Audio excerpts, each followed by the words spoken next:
Saudi Arabia రక్షణ మేము చూసుకుంటున్నాం. సౌదీ అరేబియా మీద దాడికి కనుక మీరొస్తే మీ అంతు చూసే బాధ్యత మాది. ఇది పాకిస్తాన్ యెమెన్‌లో ఉన్న హౌతీలకు ఇస్తున్న వార్నింగ్. హౌతీలు ఇప్పటికీ సౌదీ అరేబియా మీద దాడి, సౌదీ అరేబియా హౌతీల మీద దాడులు ఇవి జరిగిపోయినాయి. సౌదీ అరేబియాతో పాకిస్తాన్‌కు ఉన్నటువంటి రక్షణ ఒప్పందం ప్రకారం సౌదీ అరేబియా మీద దాడి జరిగినప్పుడు పాకిస్తాన్ సైన్యం వెళ్ళాలట. 50,000 మంది పాకిస్తాన్ సైనికులు ప్రస్తుతం సౌదీ అరేబియా తరపున పనిచేస్తున్నారు.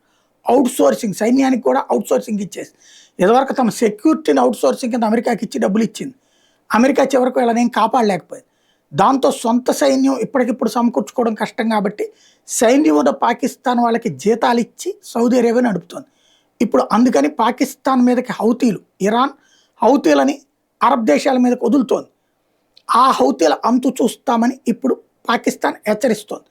నువ్వు మా జోలికి రాబాకు, వస్తే నిన్నైనా మేము వదిలిపెట్టమని హౌతీలు అంటున్నారు. ఏం జరుగుతుందో చూడాలి.